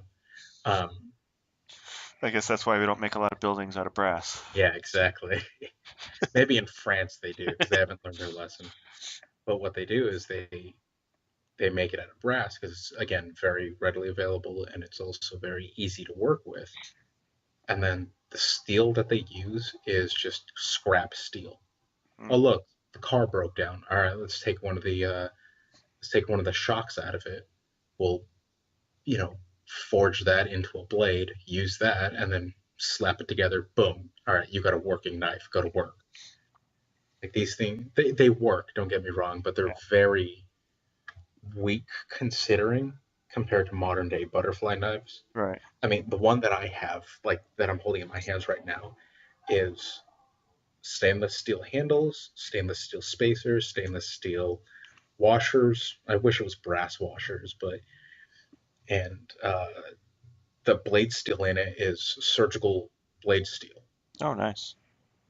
I mean, it's a really good butterfly knife. And then the other one that I have across from me, butterfly knives are my personal favorite knife anyway. But it's made out of titanium and a really good strong steel as well. It's really pretty. I want to get But it, one that looks kind of old, like, bone handle and all that. yeah, But you were about to say? but no, I mean that's about it. So I mean, no, the origin of butterfly knives and ballad songs is what they're actually called, Yeah. is from the Philippines. Have you ever seen the videos on YouTube on how to make a pair of pruning shears into a knife, into a fighting knife? No. Yeah, it's like the old style shears that have like the huge wood handles on them, and the long blades. Yeah, yeah. Yeah, you kind of have to. I have a couple of them. You kind of have to like forge them a little bit to get them flat, which I don't have the resources to do at this time. Right. But I found like videos that you can make like a real cheap forge, and all I would need would be like a metal vise that I can use as an anvil, and then flatten them out, and then you polish them up basically, and either put a PVC handle on it, or wrap it in paratrooper cord, Son of a bitch. All right. and I and they just found it. and they actually look pretty cool. I just found it right now. I'm gonna watch it tonight. Yeah, Huh. that's one of those projects that's sitting in the back room that I haven't been able Yeah. to complete yet. And it's cool because you get like a pair of dueling knives. There are two of them, so Yeah. Oh, it's kind of cool. yeah, Oh, and they're like the old school shears too. yeah, exactly. Yeah. Yeah, Huh. I want to get that. Then I want to get like I want to do that. I want to get like a little etching thing, and do some etchings on them. I thought that would be Oh fun. yeah. That'd be cool. Yeah, All right. So anywho, so yeah. what movie did you watch? Well, I told you I watched that Nazi UFO Conspiracy. Right, right. And you got anything on that one? Um, it's when I saw it, I like, okay, cool title, and then I started watching it, and it played out like it probably played on Discovery or something. It was only like 45 minutes long. Mm. So it's like you see the title and you think, oh, okay, we're gonna see some Iron Skies kind of stuff going on, and it turned out that it really wasn't so much a conspiracy theory as it just was a theory that, like, oh, the U.S. tried to get all the scientists out of Germany anyway, especially towards the end of the war. And, and of course we put them to Mm. use anyway in the Manhattan Project. Everybody knows that. And yes, there's a good chance that we put them to work on experimental planes and boats and whatever else. So, and probably in the space program too. I mean, Hitler was working on the V2 rocket, Yeah. and there is a chance that, had the V2 rocket been successful, he might have started his own space program. he was probably dumb and crazy enough to think that would be a thing back in that time. Probably. So so it was actually just interesting because, if you're into the whole alien conspiracy kind of thing, to watch this and have kind of a logical explanation of all those things. And it was cool too because it also talked about the Foo Fighters, which for those of you playing along at home is not the band the Foo Fighters with frontman David Grohl, but they got their name because back in the 50s, the Air Force called spaceships, alien spacecrafts, foos, and they had a squadron called the Foo Fighters, who were responsible for protecting America against an alien invasion. Now, I don't know if that means that there was an actual threat, so the Air Force put something together to combat that threat, or if this is a preemptive thing, just in case there is intelligent life out there, we should have some guys specifically available to combat that. But there was a unit called the Foo Fighters, and it was cool to see kind of they went into their origin too a little bit because you can't really talk about experimental spacecraft or experimental aircrafts without talking about those guys because they probably had state of the art equipment. Right. Yeah. So and I believe they worked out of that Air Force base in Ohio. Um, and it's just they talked about Roswell and how that was probably a down failed uh, experimental uh, airplane. Mm-hmm. And they talked about the Pittsburgh one, and then they talked about the lights over Phoenix, um, which was '07, I want to say '09, something like that, where everybody saw triangular lights over Phoenix. Yes. Um, and they talked a little bit about that too, and they never said, oh, this is not a UFO, it was the stealth bomber or whatever. They never actually said that, but they're like, it's Phoenix, it's it's an 8-hour drive to Las Vegas from Phoenix, so in the sky, in the air, that's got to be like maybe an hour. So it's not far fetched that experimental craft going from Groom Lake to Phoenix and back again. That would be a good test flight for one. And supposedly also over France. I don't know if it was Paris or not, but somewhere over France they also saw a triangular set of lights flying over the city. Which, when you put it into perspective like that two different countries see the kind of the same thing, it was slightly different because the one over France was only three lights, three white lights in an isosceles triangle, and then a red flashing light in the middle. Whereas the one over Phoenix was five lights in kind of a V pattern, and then nothing in the middle. So it's slightly different, but could be a variation on the theme. Could be like two different Chevys, or the Camaro and the Firebird. How those are basically the same cars, they just have different bodies on them. Yeah. So this could be an alien spacecraft, and it could be two different versions or two different models of the same make. Or yeah. So Yeah. yeah, so like, they say stuff like that and you think, okay, maybe it's a spacecraft. And then they go back to like, also there were some, German scientists who stayed in Europe and in France, and like, oh, okay. So they just split up a team, basically, of guys, and then they both worked on their V-shaped machine in their various countries. So it was very interesting to see them give alternate explanations for what everybody believes to be a more common phenomenon of alien, or not abductions, but Yeah. yeah. Oh, that's right. Do you know the names of the first recorded alien abduction people? No. The people who were first abducted by aliens, who recorded their account? Betty and Barney were their first names. I forget the last name. Rubble? No, it wasn't Rubble. But it was two people, two farmers out in wherever, Midwest, driving home. Looked at their watch. It was, midnight. Looked back at their watch. 5 seconds later, it was 2 a.m. They lost 2 hours of their lives. Their clothes were on backwards. The last thing they remember was seeing was a light in the sky coming at them. Huh. And Heather actually talked to their niece, cousin, niece, their niece, who has the tapes that they made, uh, um, explaining their account of what happened and doing their hypnoregression and whatnot. So their the niece has all those tapes, and I think she wrote a book about the experience that her aunt and uncle had, and Heather has actually talked to her about the whole thing. Crazy. Yeah. So yeah, I mean, like, there are recorded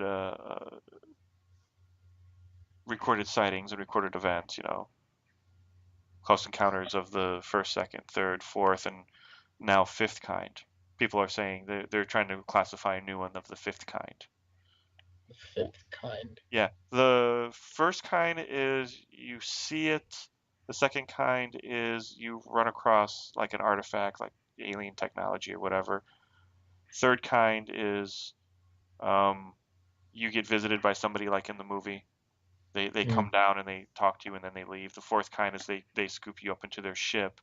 And supposedly the fifth kind is that you initiate the uh, the encounter. That somehow you signal the ship and they come down and they pick you up, or they come down and they talk to you. Right. Yeah. Huh. And there's a place out here, and I want to go to it. Um, Not in Tucson. It's somewhere in Arizona though. Oh, I forget what it's called, like MUFO or something. It's the guys who have officially take on the responsibility of investigating UFO sightings. And you can go through a class to become a UFO investigator. Crazy. Yeah, and I saw like a documentary on it, and basically, what was it? Oh, it was the guy who did Super Size Me, Mm. Spurlock or Spurlock, I think his Yeah, name yeah. is. Spurlock. He's got a new show where he did a show called 30 Days where he spent 30 days doing something, and now he's got a new show where he also does 30 days doing something, but he does opposing viewpoints. Like he went and worked at a at a at a pharmaceutical marijuana store, and then also went into the politics side of it and saw the people who are trying to continue to make pot illegal, and then the people who are trying to fight to make pot legal. So he Wow. does this. So one of the things he did was he went and he joined this organization, and he went and he learned how to be a UFO investigator. Crazy. And it is kind of crazy because these people are in a trailer in the middle of the desert, out in the middle of nowhere. So it's a little weird and a little creepy going out there to take classes. I haven't gone yet, but that's what he did, and I'm like, I don't know if I'd actually want to be there taking classes from these guys. But then you see him going through the classes, and it's the exact same thing you would do, like if you were being taught to be like a detective, like an investigator, to do a murder or do a, a, a robbery. You go in and you ask specific questions. You get the person to tell you just the facts and not their opinion. I mean, you can write down their opinion, but Right. mostly you're interested in just the facts, where it happened, what happened, did you lose time, blah, blah, blah. So they take a very scientific kind of, logical approach to it, which was kind of cool. That's pretty cool, actually. Yeah, and then they take all those findings and they put them on their website and they put them in their files and all that. So they try to keep track of all the sightings and all the close encounters that people have, Yeah. Hmm. which is very cool. No, that is actually really cool. Yeah. I when I was still living in Arizona, I did ghost hunting for a while, and it was with some. Oh, he actually worked at uh the cafeteria at Pima. Okay. Um, fuck me, I still have his number. I forget his name at the top of my head though. Was talking with him one day, and they started doing ghost hunting, and he's like, "Yeah, dude, I'm actually gonna." He's like, "My crew and I are gonna go ahead and do it." And I, you and Heather were actually telling me about these people. Well, Heather was. She Yeah, knows all the ghost hunters in the yeah, area. yeah. Of course she does. She actually knows a lot of the ghost hunters on TV too. Like I'm she's not met them. surprised. She's met a lot of them in person, and some of them she actually has gone ghost hunting with and has had knows personally. Like she doesn't like them, but she knows them. Right, Kind of like right. how I feel about everybody in Tucson. You just don't like people. There's a difference. I don't like people. I really don't. Exactly. I would be a Bond villain if I had that kind of ambition or I any. was like, no, you wouldn't. You'd be too lazy. If I had any kind of ambition whatsoever, I totally would be a Bond villain. But anyway, you were saying about the ghost hunters. Yeah, so I worked with them for a while, and they tried to take um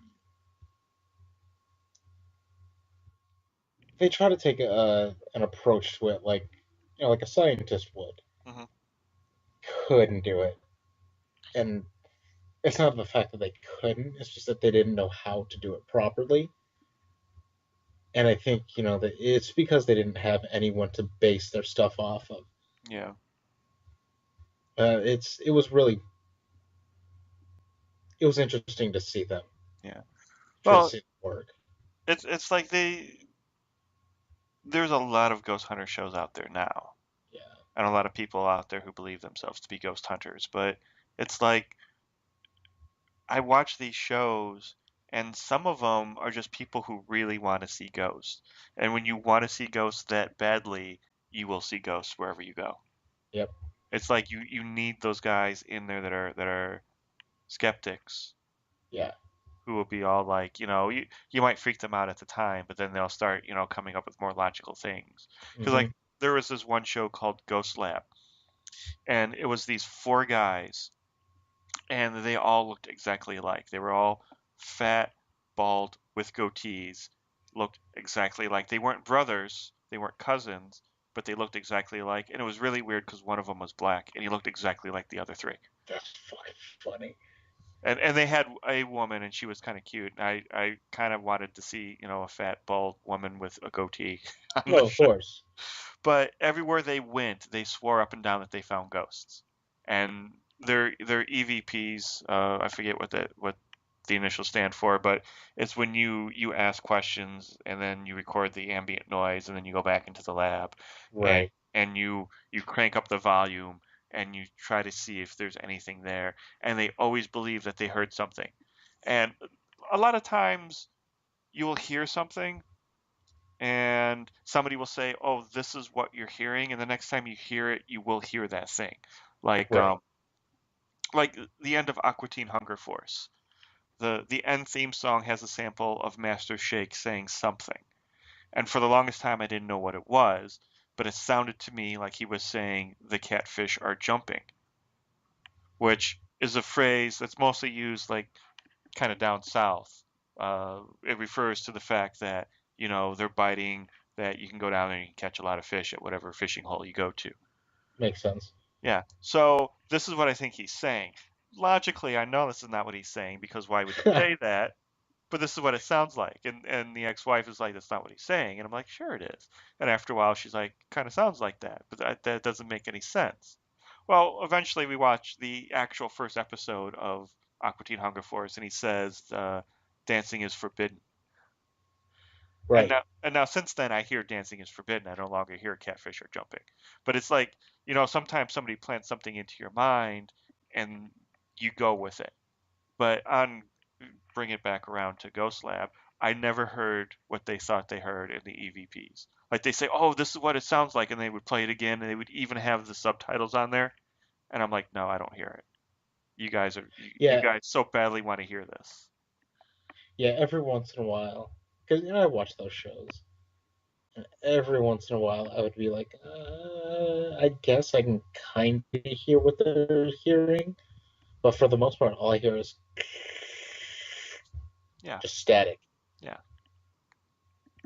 Well, I mean, sometimes they ask a question, and in the static, you hear kind of an answer to the. Oh no, definitely you hear something, but it's Yeah, just like it's way too staticky to be able to hear anything. yeah. And of course, me being me, I'm like, oh, it's because they're using fucking zooms. That's why. You know, because I'm like the noise floor level on those things are way too fucking loud. I was like, they need something good, and of course, that's all I'm thinking. hmm Well, you see, I'm thinking that, none of them have ever lost their glasses and been completely blind. That none of them have had a full-on conversation with a dog or eaten the entire contents of a buffet. So really, what kind of ghost hunters are they? Exactly. And their vans suck too. So. Another van was kind of cool looking. Well, most of their vans suck. Well, They're no mystery machines, I'll tell you that. that's true. Oh, dude, I want a mystery machine. I I was playing around with Photoshop a while back, and I had this idea to customize a van. I want the van to look like the time vortex from Doctor Who, and then the back doors to look like the doors to the TARDIS. That's actually pretty good. Yeah, That's funny. maybe like a little blue light on top, but Yeah, I thought that would be I'd, kind of cool. I'd be down for that. That's pretty sweet. Yeah. Also, I want to get like if I ever get like a minivan, I want to get the Chevy Astro because it's the one that looks more like a van than like a minivan, and I want to paint it up to look Right. like, and I want to paint it up to look like the 18 van, and then use that as my grip van. Oh Jesus, dude, don't get an Astro. Those things are pieces of shit. Oh, I know. I've known people who've had them, but they're Yeah. the thing that look like a van. I wouldn't want to get like a Chrysler Town and Country and try to make that look like the 18 van. That would just Why don't you get like an actual 18 van? yeah, vans are expensive. You live in Arizona. You can get one for like $400. Yeah, I probably could. Yeah. Trust me, I've been well because I need to get a new car anyway. Oh So my I God. was. So there are times that our property looks like the biggest like child molester central. Oh Um, god. we have this friend who works for a glass distributor, and they make a lot of like glass pipes that you find in like smoke shops. Oh cool. And he drives around in a white van. It just has what does it say on the back? Um, Manufacturing company written in tiny black letters on the back of the van and on the side of the van. It's like the letters on the back of the van may be like an inch and a half, 2 inches tall. They're Oh very jeez. tiny compared to and it just says manufacturing company on it, like the most generic thing you can have on the back of a That's windowless funny. van. So there's a lot of times that he comes here and he sleeps over at the neighbor's house, but he'll park the van in our on our property because there's a lot of space for parking here. Right. And then for a while I was working for the carpet cleaning company, so I had a van, a windowless van sitting on the property. Yeah. So so we had that van, and when that van goes, then the new van comes up, Steve's van, and then now Heather's mom bought a van, an old church van Jesus. that she'll drive over here every once in a while. She lives down in Arkansas, and she'll drive it up here every once in a while. So we'll have like two vans on the property sometimes, and it just looks like no children should ever be allowed You within sight of this property, and I just feel like oh so bad because know what you should do? You should just get the words van written on your car. Or just ordinary van or something like that, just to mess with people. well, when I had the carpet cleaning van parked in front of the house, I changed our internet password or our internet um, name, our Wi-Fi network name to FBI van. Oh Jesus. And then You're when that, that guy. yeah, and then when I got rid of that van, when I quit that job and that van was taken back to the company, I immediately removed the title for it. So Hopefully, people in the neighborhood wondered about it. It was just there one day and then gone the next. Kind of, yeah. But uh, I actually don't feel bad because uh, within the first week of moving here, our street was completely blocked off by cops, and they raided a meth lab that was in the middle of the block. Jesus. And it was like a huge operation because there had to be like 20 or 30 cop cars on our street. Good Lord. They had the tape out, they had everything blocked off, they had it blocked off on both ends, and so it's it's a pretty long block. It's like maybe Yeah. like two or three normal blocks. Um so like they had this whole thing blocked off, and then there's like the shopping center at the one end, so they had to have all that blocked off too, and it was just a huge thing. And then every once in a while there'll be like four or five cars that are just parked on the side of the road right in front of our house. Hmm. And my mom did this, and it bugs me that I do this, but I do it all the time. I watch the neighbors. Not that we have a lot of neighbors here, but I watch them. So I Right. notice when there's a strange car parked out in front of our house, and especially when there's like four or five of them, and I'm watching them, and they're all unmarked cars, and they're just like average cars, like Toyotas and Buicks and whatnot. Right. But everybody who's walking around outside these cars and then looking like they're having some sort of kind of meeting or gathering or something, they all have police written on the back of their little windbreakers. And I'm like, oh, Oh shit. they're getting ready to raid somebody. Like you'll see this every once in a while, like in the parking lot of a shopping center, or you'll see it on a side street. Just they'll gather around. It'll be within about a 4 block, 5 block radius of wherever they're going to raid, and they'll just gather up, make sure everybody knows what's going on, and the last buttoning up of their plan of action, and then they'll go and they'll do it. And I was sitting there and I had just gotten the new car, which, dark gray mid-sized sedan looks like it could be, the FBI or something. Right. And I was like so close to like putting on my black suit and getting in the car and following them,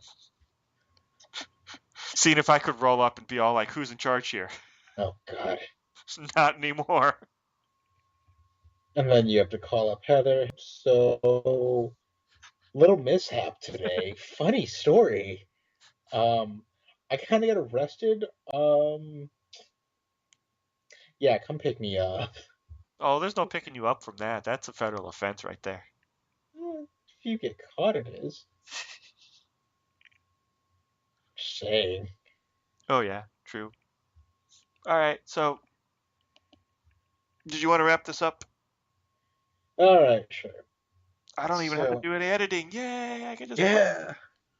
But Baba Booey, Howard Stern's penis, Baba Booey, Baba Booey. There, edit that, you whore. Oh, don't worry, I'm gonna bleep out your recipe for the thermite too. Oh yeah, no, yes, that needs to happen. Yeah. It's just gonna be like, oh, okay, so here's how you make it.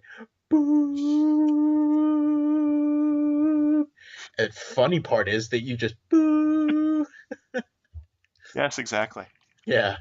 But So thank all of our listeners again for well listening to us, because that's the only way that you can really hear this show. or be Um, a listener. well, yeah. Um, and Well, there's one order of business still. Well, there's two orders of business. We have to continuously plug the website. oh no, definitely, I was going to get into that right now. Hold But on, but I girl, also have to pick a movie for next week. girl, hold on. I'm about to do all that. I'm going to do it in one seamless thing. You got to give me a second. I'm sorry, I didn't know you had a plan there. I mostly don't, but now I do. We need to work on a go word. So when somebody has a plan, they just say the go word, and we know to go with it. Uh, And it should probably not be a swear word or some sort of racial no, slur because we say no, those all the time. it's just going to be like a combination of three words, like orange monkey eagle.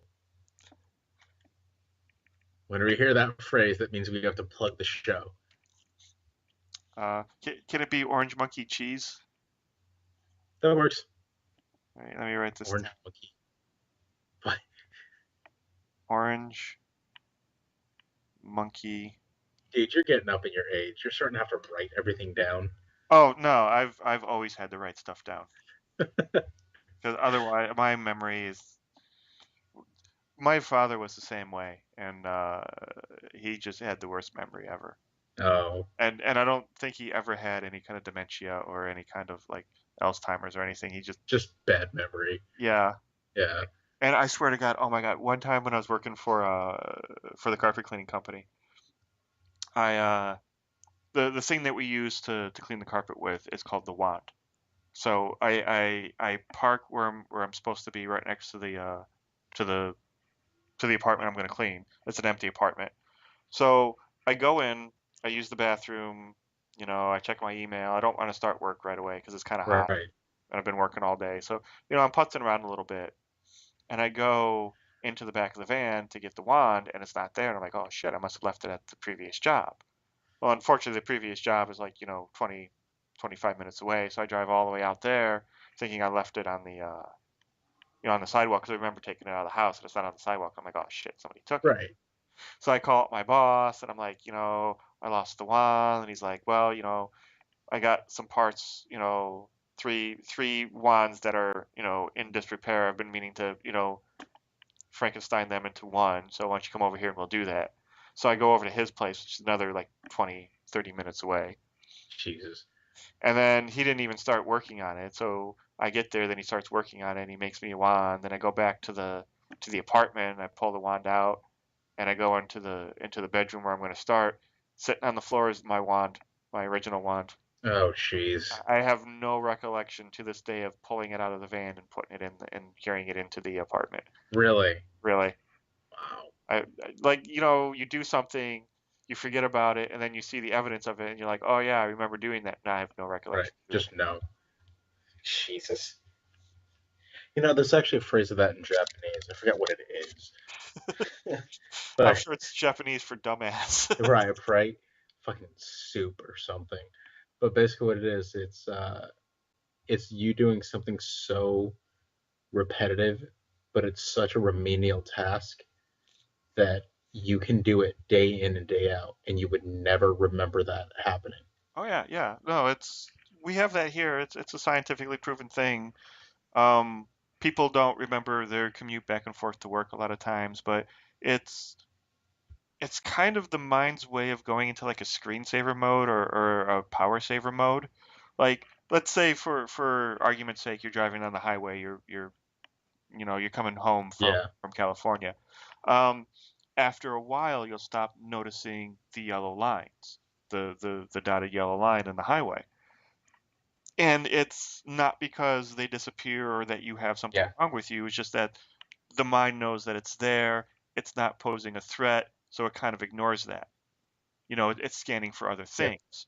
So what happens is, let's say for argument's sake, something comes out of your peripheral and hits you, and you'll say the phrase, they came out of nowhere. Well, it seems that way to you because your mind has shut down your peripherals, so you literally don't see it. Hmm. And you don't even know it's there until after it's happened. Right. So yeah, your mind has a way of just doing that, and I guess that may have. I think that my mind takes longer to boot back up than most.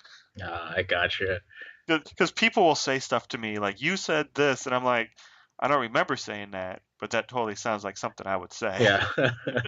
It's like, well, yeah, I would say something like that, but I Yeah. don't remember saying that. But anywho, So anyway, go ahead with your so spiel.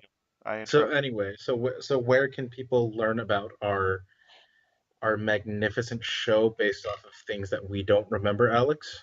Well, you can go on to Google and Say um, what? Google any of our names and then public record, and then you will probably find the police report that I tried to have sealed, but for some reason. Oh no, wait, you were talking about that other thing, weren't you? Yeah, joke's on you. I don't have a public record. Joke's on you, everybody has a public record, especially after today's show. Point. You can go on over to our website, which is mof.ninja, where you will find previous episodes. You'll find show notes on those episodes of what we talked about. You'll find links to the movies that we talk about where you can go and watch them. Most of the links are on Amazon. Um, and you can either rent them or purchase them or just look at the pretty pictures. Ooh, they You can are click pretty. you can click on them and see how much it would cost if you were so inclined to purchase them. Now, the nice thing is that if you do purchase or rent one of these things from the links that's on mof.ninja, we get a little bit of kickback. You can help support our show if you like our show by choosing one of those movies to watch. And then you can also come back and say, hey, you know what? I watched that movie and I thought it was very good. Or I thought you guys, hit the nail on the head with your assessment of it. Or if we were completely idiots. Or I thought you guys were completely wrong on this. Or the movie was really bad. I want my $2.50 back. You're not getting, You can go fuck yourself at that point in you're time. not getting your $2.50 back. But you can go ahead and put that on the. No. We're saying it now because he's not here to defend himself. Jamal will give you your money back. Plus maybe a little extra Yeah, if you're nice. if you're nice about it. He'll Mhm. throw in, an old doll's head or some lint from his pocket, A fucking doll's head. What the shit? a coupon to a restaurant that you can only go to in, Tucson, Arizona. Yeah, exactly. Well, you never Sure, heard. that There's a guy who sells T-shirts. He's called Johnny Cupcakes. He has a website of the same name, and he will put random ass shit in the boxes that he sends out to people. yes, I do know of that one. I actually saw him talk at a business conference, and he's the most entertaining person I've ever seen talk. I had to get a autograph from him afterwards. I fucking believe it. Yeah. But So so yes, mof.ninja, you can find all that stuff. And if you dislike the movie, you do have to say why you dislike the movie and why you think you deserve your money back. And forward all of that. Well, not forward it, but write all that care of Jamal Alexander. mof.ninja. State your reasons why you deserve your money back, and he will refund you. honestly, even if you didn't, we'd still get you a refund. It's not our money, so you're good. It's going through him. We're solid people. We're solid. And okay, so continue on. So yes, on top of us trying to scam more money out of Jamal. So to continue scamming money out of Jamal, so what are you feeling for next week, Alex? Oh, see now this one I'm doing in honor of Jamal, but he may or may not be back with us next week because of his Mm. issues. But it's a slightly unknown Mel Gibson movie. It's Mel Gibson. It's Braveheart. Lucy Liu. So if you think Lucy Liu was in Braveheart, you can still go with that answer. Oh, she was one of the horses, wasn't she? Yes, Cool. she was the killer robot from the future. Nice. Fucking do it. And it's one of the last movies that God, what the hell was that guy? Christopher Walken. No, well, Christopher Walken's still doing movies. I don't know. No. What's his name? Oh shit. No. Fucking the Hapkido master, the big fat Steven Seagal. No. Oh, Bill Duke is in this movie as well, Oh, nice. and Chris Christopherson, and I'm not seeing the name I'm looking for. Oh, that's gonna bug me now that I can't think of his name. Suck. I know, right? He was in The Magnificent Seven. Charlize James Theron. James Colburn. Oh, okay. One of his last movies. It's called Payback. Ooh, I like that film. I And mean, I've never seen that film. if well, you were there when I recorded this, but if you've ever actually watched Mob Rules, it's kind of my inspiration for Mob Rules. And by inspiration, I mean I totally ripped off Payback. Yeah. Honestly, didn't we watch it together in the lab? Probably, yeah. Yeah. Yeah, I liked Yeah. it. It's a nice little throwback to like the '80s action films. It's Mel Gibson at his best. For a little nothing action film, it's really well done, and it'll kind of there's no real guesswork to it, but it'll keep you on the edge of your seat. Cool. That sounds like a plan. Yeah, I'll let Jamal know. I'm sure he'll want to watch it regardless. Yeah. Yeah. All right. That sounds good. All right. So, from all of us to you, I just missed a phone call. Hopefully nothing important. Oh, it's from my girl. I'll call her back in a minute. So, from all of us to you, listeners, viewers, it's people who don't really understand us but like us making fun of Jamal. We all appreciate the time that you've taken out to listen to us, and we very much appreciate it. Thank you for that. Yes, And don't be afraid to spread us around if you like us. Hell, even if you don't like us, shit, spread us around anyway. Does nothing, does no harm to you. well, And here, see, if you like us, tell all your friends about us. If you don't like us, tell all your enemies about us. there you go, that works. Yeah, we don't care who listens to us as long as you listen. Yeah. And we will catch you all on the flip side. Yes. So signing off for MOF. I don't know where the ninja came from, but it's some sort of nomenclature. But for one of the co-hosts on MOF, I bid you all guys good evening, morning, whatever time you're listening to this. Afternoon. Sure, let's go with that too.